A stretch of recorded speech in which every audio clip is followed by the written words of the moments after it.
So I had a very interesting back and forth with a viewer of the channel, and I absolutely love these when you guys kind of interact in the comments or on Twitter and all that kind of stuff.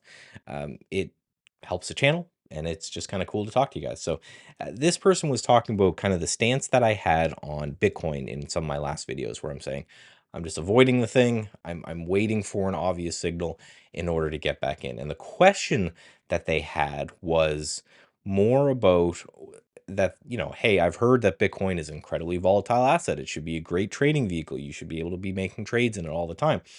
So I wanted to go through some things. I wanted to show some things on the chart about kind of why I'm thinking the way that I'm thinking, and to see if that is something that I can kind of convince you guys of.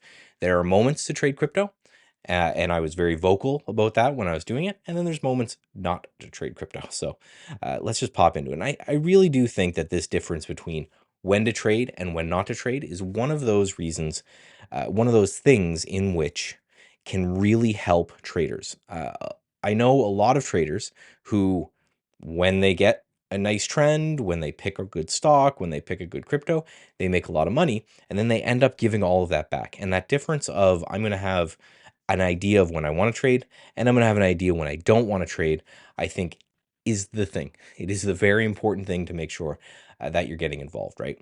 So let's go way back in the history of Bitcoin, right? This is Bitcoin 200 bucks right here. So we know that Bitcoin has this kind of tendency of these insane rally. We're talking, 2000 up to 18,000 in 2018. Just an insane move. But notice that it's pretty much straight up. So there's a lot of times to get in on the momentum, to get back out, to get in on the momentum, to get back out. And then of course you had a crash. So if you're playing to the short side, that's fine. However, but look at what happens now from, we're talking February 2018 all the way, let's just even go to here, all the way to June 2019. So you're talking over a year and a half. Yes, you could have traded this, right? If you were really, really cheeky and you're getting in, you're getting out, you're getting in, you're getting out.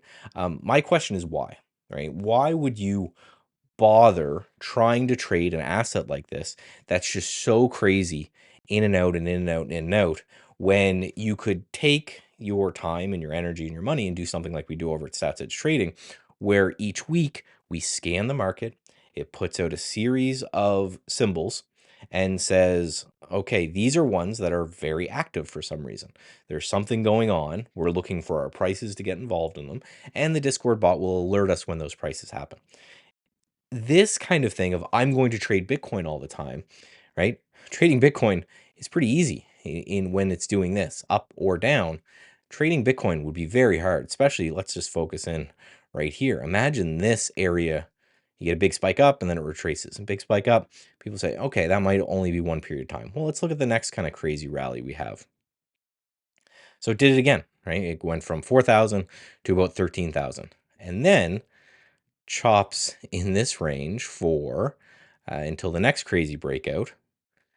So we're talking July 2019 all the way to October 2020. So again, over a year of slop. Yes, you could have timed some good trades. If you had a setup to do it, that's great. But I'm just saying that this is going to be harder than most things. Then you get that wicked rally to 65,000-ish. But again, you can notice kind of a straight line, some pullbacks, but kind of a straight line. Things are moving. You didn't have to buy at the very low. You could have bought on this strong bar breakout. You could have bought back on this strong bar breakout, right? You could wait for this momentum action, because this is more or less how crypto moves. And then, of course, after the FTX collapse, we have from May 2021 all the way to, right, where was the breakout? Now we're talking 2024. So we're in 3 years, and then the end of 2024. So 3 years later to really get some momentum that we were seeing now. So when I look at this action right here, I'm saying, why would I try to get involved in this? Why would I take my money when I think that there are more, I guess, easier, I hate that word, but easier trades to take other places? Why would I kind of waste my time in here? Now, if you're a Bitcoin maxi and you're a Bitcoin investor, then you just buy Bitcoin, you hold it regardless of what's happening. That's absolutely fine. I have some Bitcoin kind of tucked away for that very reason. But for a trader, I'm okay waiting for some sort of very strong, large volume bar, something crazy to happen, and then I'll get involved, right? If you guys were watching the channel then, when we had this kind of breakout, this big bar here, and that broke us out of this new all-time highs, it was a very strong, strong bar, very strong volume. That's a place I got involved. That's a good place to get involved, and then had some momentum, and you get out. So again, just a little bit long, a little bit rambling, but the idea is that a lot of people look at Bitcoin and they remember those massive runs that it has, this 10x returns that it just pops out of nowhere. But they don't remember the years and months and years of chop between those. So to make sure that you're trading crypto, and I think most asset well, it's very important to go, okay, we're in a range, we're choppy. This is not something I'm interested in. Over here, this thing is moving. There's action. There's people caring about it. It's in the news. I'm going to trade this. And hopping from asset to asset to asset like that, keeping a same plan in mind, I really do think that does much better than kind of saying I'm a crypto trader when sometimes crypto is awesome, sometimes it's not. Be the same as like saying I am a stock trader. If the market's just going to go range bound for a couple months, that's not going to be very fun either, right? So always kind of understand that.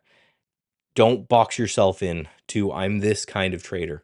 Find a setup, find a way to backtest that setup like we do over StatsEdge, find a way to have that setup alerted to you when it happens, and it makes your life much easier because you're just sitting back waiting for that alert.